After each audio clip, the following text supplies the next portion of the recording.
Fani Willis came out and spoke at an Atlanta church and said she's not perfect. This is a big story. I think the entire Atlanta criminal prosecution of Donald Trump is collapsing. Fani Willis tried to play the race angle. She said, the only reason people are paying attention to this is because I'm a black woman and the guy I hired is a black man. BS. Nobody cared about the race here at all. The allegation is that you paid $650,000 to your lover and broke up his marriage. This would be a big story whether you're white, black, Asian, or Hispanic. If you employ your lover and pay him $650,000 in taxpayer money, I'm sorry, this is a big story no matter what your race is, no matter what your political party is. I believe this is ultimately going to lead to the collapse of the Georgia investigation, and I think there may be criminal charges that end up being brought against Fani Willis and other members of her investigatory team. This case is over. The Atlanta, Fulton County criminal charges that have been brought against Donald Trump have collapsed. That case is over. I don't know how long it's going to take for it to officially be dismissed. It's finished. Fani Willis hired her her paramour, her lover, whatever you want to say, and paid him $650,000 in taxpayer money. I don't have any problem with Fani Willis's private life. I don't care who she sleeps with. You can't hire your lover and pay him $650,000 in taxpayer money while trying to put the former president of the United States behind bars. You just can't do it. I think it's probably criminal, frankly, because she's using taxpayer dollars to fund her lifestyle, because there's reports that they went on thousands of dollars in vacations all over the place from Napa Valley to the Caribbean.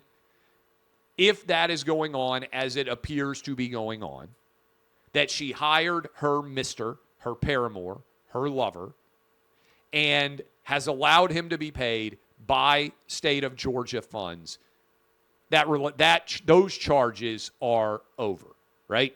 Fani Willis can sleep with whoever she wants in her private life. You cannot employ directly in this situation your lover. It's pretty easy, right? I mean, the standard for behavior for public figures is pretty lenient. She could have been in a relationship with anybody she wanted to be in a relationship with. Just don't hire him and pay him $650,000. Where I think this could become an issue going forward is I think Fani Willis probably is going to lose her job. She may have criminal charges. Same thing might happen with Nathan Wade. Investigations are ongoing. She hasn't offered any defense at all. There's now evidence of these trips that are out there.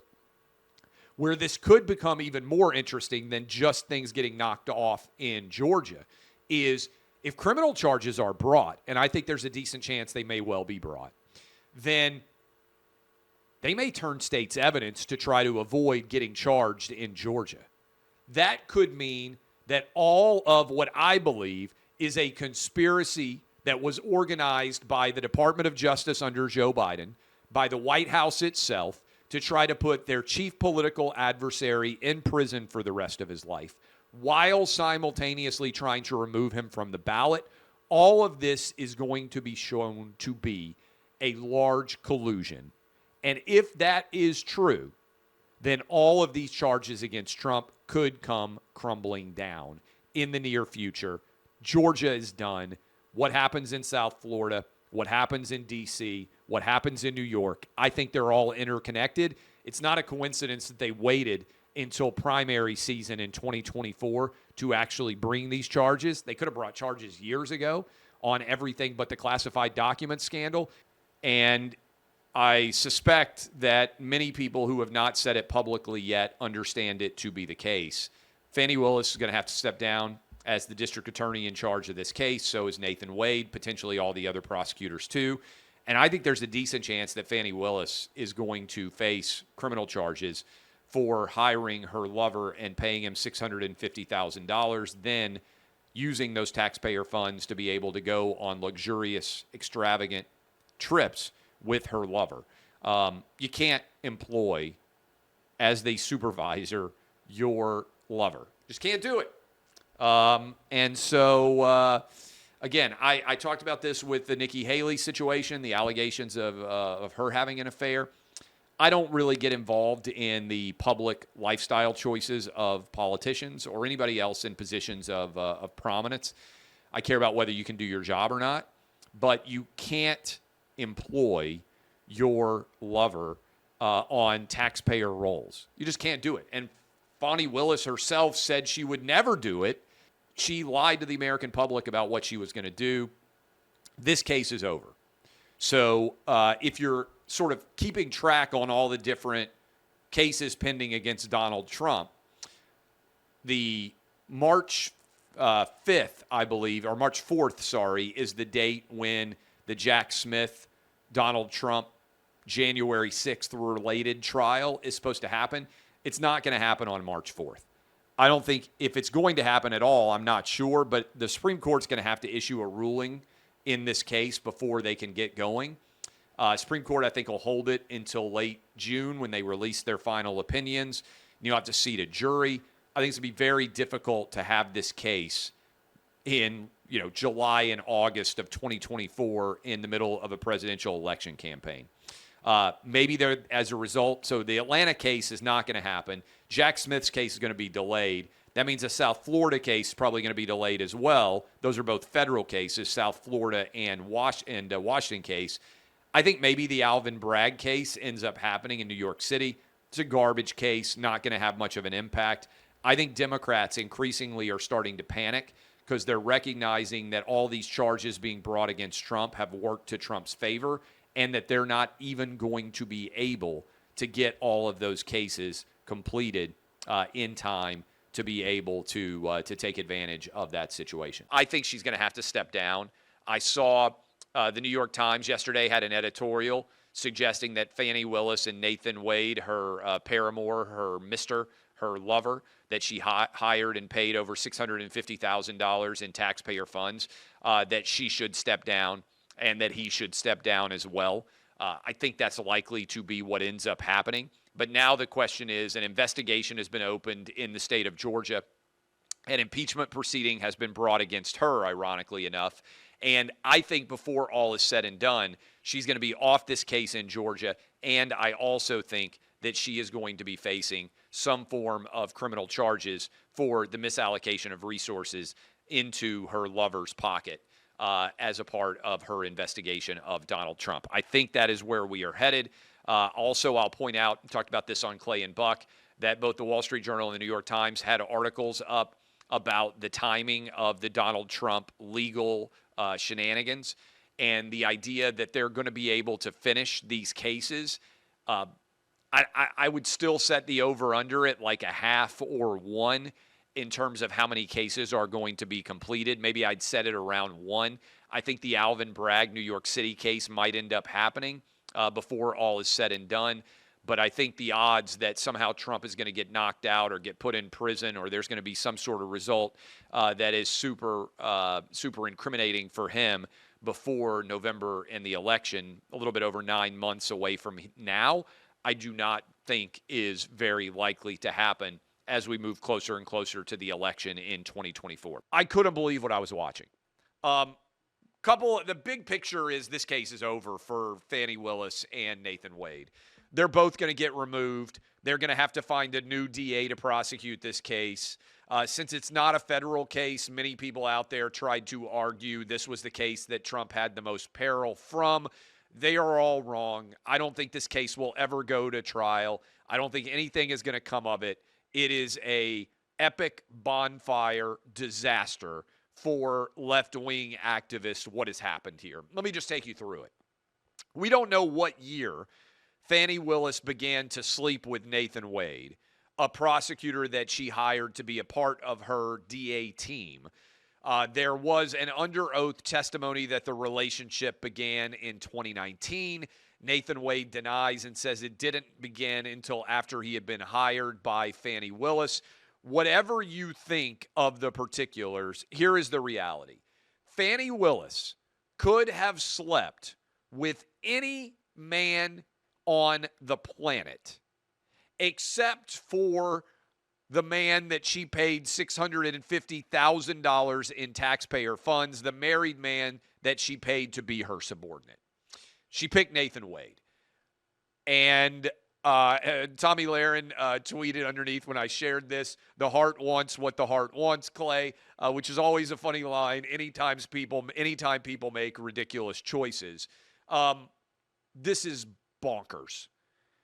I mean, just crazy. And really what has happened here is they have caught Nathan Wade lying in a divorce affidavit compared to the affidavit he filed in this case. Now, he tried to finagle it, but basically he said that he had never cheated on his wife in their marriage in an affidavit.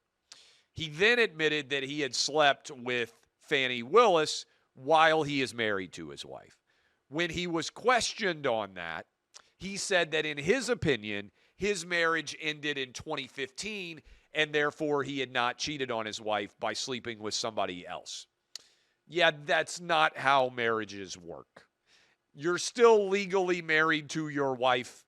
You lied either in the affidavit to the court about the Fani Willis relationship, or you lied in the affidavit in your divorce case. It's virtually impossible to walk this line. He also said that they split expenses. He and Fani Willis, they went on trips all over the place.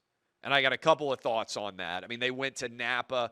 They went to the Caribbean. I think they went to Mexico. They went to Tennessee. So many different places out there. Only one receipt or one statement, since he tried to dispute what a receipt was versus a statement, only one statement showed Fani Willis paying any of their travel costs at all. He said that while he paid for virtually everything, she reimbursed him. Asked how she reimbursed him, he said she paid cash. All right. I want any man who has ever taken a woman that he is sleeping with on vacation, that he has put on his credit card, cruise, trip to the Caribbean, trip to, the mountains of Tennessee, whatever you want to say. Has any man ever demanded that the woman that he was sleeping with go halfsies and pay him back in cash for the vacation and stayed in a relationship? I don't believe that this has ever happened. Now, if you want out of the relationship and you want to show the woman that you're a no-good, dirty, rotten cheapskate, you can be like, hey, you owe me $74.36 for that steak dinner we just had. Hey, remember when we went to Mexico and we stayed at that resort and you slept with me 19 times in 6 days? Yeah, it turns out I need half from you. That's going to be $436.93. Okay? That does not happen. I understand the attempt to make it look like you weren't using all the taxpayer dollars to help fund your extravagant travel around the country and around the region lifestyle. We all know you're lying. Also, I'm rich. I'm lucky to be rich. I don't ever have that much cash. I rarely have more than like $500 on me, ever. Unless I'm going to Vegas and I want to gamble and I take money out in advance, or unless I won a lot of money in Vegas, I never have cash. Most of you out there right now, you don't walk around with thousands of dollars in cash. You just don't do it. You use a credit card. You pay for everything probably on your credit or debit card. The younger you are, the less likely you are to have cash. You Venmo, you Cash App, whatever. This dude is telling lie after lie after lie. And Fani Willis is testifying, I believe, right now. Remember, she said before all this happened that the city of Atlanta deserves a DA that won't have sex with his employees because they deserve a DA that won't put money in their own pocket. That's what she said when she was campaigning in 2020. Now, I'm going to finish the show. I cannot wait to sit down in front of the television and watch this testimony because I couldn't believe what I was seeing from Nathan Wade earlier. He said, and this I can tell you is 100% a lie. He said that sometimes he and Fani Willis would drive to Tennessee for lunch. I'm sorry, that's a lie. I live in Tennessee. I live in Nashville. My kids are Atlanta Braves fans. I have driven down to Atlanta a ton. Anyone who has ever been in Atlanta and driven to Tennessee knows that you have to go through Chattanooga, my mom's hometown. It is impossible to drive through Chattanooga, Tennessee without getting stuck in the worst traffic for the smallest city per capita that exists anywhere in the United States. You cannot drive smoothly through Chattanooga, Tennessee. You always get stuck there. It's a long drive to go Atlanta to Tennessee and turn around and come back. They might have gone to Tennessee to hop into a motel and bang and turn around and drive back. Maybe they did that. They did not go to Tennessee to have lunch at a restaurant and turn around and drive back. That 1,000,000,000% did not happen. I can tell you as someone that has made that drive a lot, there ain't no way I'm driving from Atlanta to Tennessee to eat anything food-wise and then turn around and drive all the way back. That did not happen. I think what happened was Fani Willis been banging this dude for a while. She was reckless. She was drunk on her own power. And she wanted to be able to be around him. And maybe she got turned on a little bit by being his boss. Maybe her stress relief was every now and then she banged her chief attorney. Maybe she got turned on by sitting across the desk banging this married dude. I don't know. But the case is over. And her career may be over, and she may be disbarred, and same thing may be true for Nathan Wade, and I told you this was going to happen, and even they're saying it on MSNBC. When they are saying on MSNBC, this is a disaster, this is an embarrassing mess, these two need to step down, this is a clusterfuck of epic proportions, and there is no way these two can stay in their positions. They'll have to get a new DA. This case is going to slowly get frittered away. No chance of it ever coming to trial before we get to the election in November. And I think this actually helps Trump a lot in Georgia, which is a toss-up state that I think Trump is going to win comfortably in 2024. Because remember, you got cases in Florida. Trump's going to win Florida easily. You got cases in New York. Trump's going to lose New York. You got a case in D.C. Trump's going to lose D.C. Georgia was the only place where there were felony charges brought, where the location itself was a swing state, which now has a new meaning, by the way. Double entendre here, to be sure. I don't think there's any way that this case is still a viable pursuit of Trump. It going up in flames, I think, singes the other cases involved. And I think this is an awful day for Joe Biden and his collusion of lawyers that they were trying to use to put Trump in prison for the rest of his life. And it's just reckless. If you're Fani Willis and you are bringing charges against a former president for the first time ever and trying to put him in prison for the rest of his life, how in the world do you make the decision to sleep with your subordinate and then lie about it under oath? She's done. I think her entire career is over, and she may get disbarred, and she may end up facing her own criminal charges over this. Just a crazy story. I hope it gets covered as adequately as it should, because the state of Georgia paid Nathan Wade $650,000, and he used that money to go on extravagant vacations with his boss. They had an affair. His marriage broken up in some way. And I don't see any way that she is not done. Right now, she declared the fact that she's having to testify under oath is contrary to democracy. She's upset and says that she's offended by the entire process. Guess what? When you bang your subordinate and you pay him with taxpayer money and you try to put the former president of the United States in prison for the rest of his life, you're finished.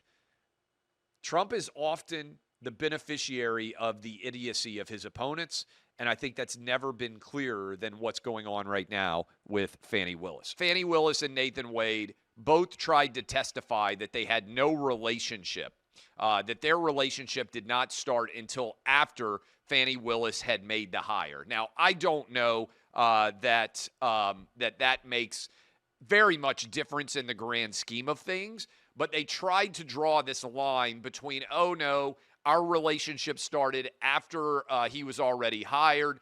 Somehow that makes the relationship better. I don't really think it does, because it's still Fani Willis sleeping with a subordinate, but I guess it argues it wasn't hiring someone that she was already sleeping with. Well, now there is evidence. They testified to that under oath.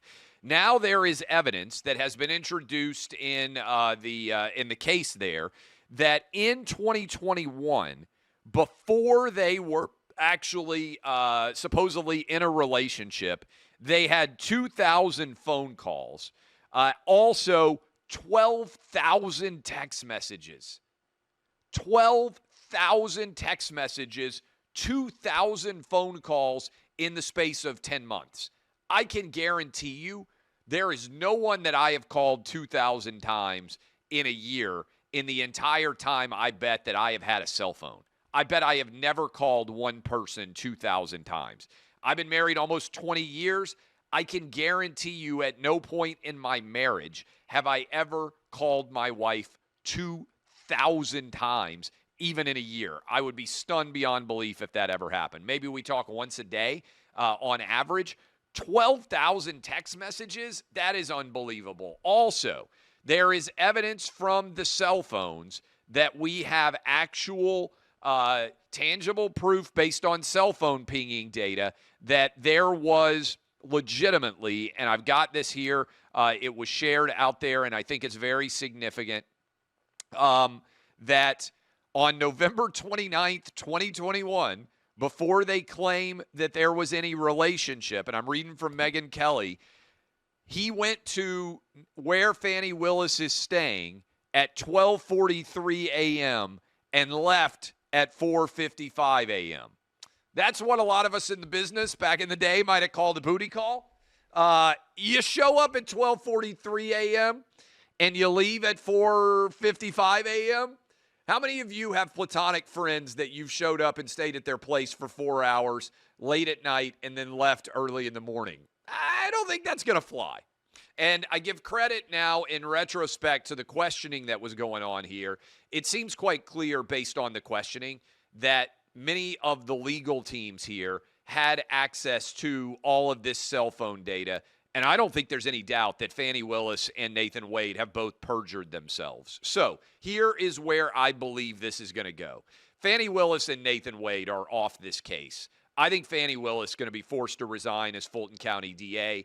And I think if the state of Georgia is concerned with actually impartial application of justice, that Fani Willis and Nathan Wade will both face their own criminal charges. That is, they will get their own mugshots taken, just like Donald Trump did in Fulton County, GA. The case is over for them.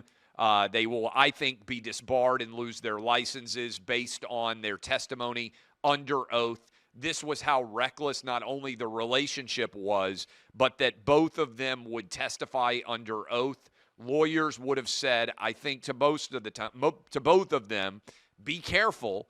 Don't get under oath. This is why so many people choose not to speak under oath and put themselves in a position where they clearly perjured. Now, I'm sure Fani Willis will try to argue this is all racism. There's a certain segment of the population that will buy that. I'm sure she'll argue Bill Clinton style. That depends on what the meaning of the word relationship was.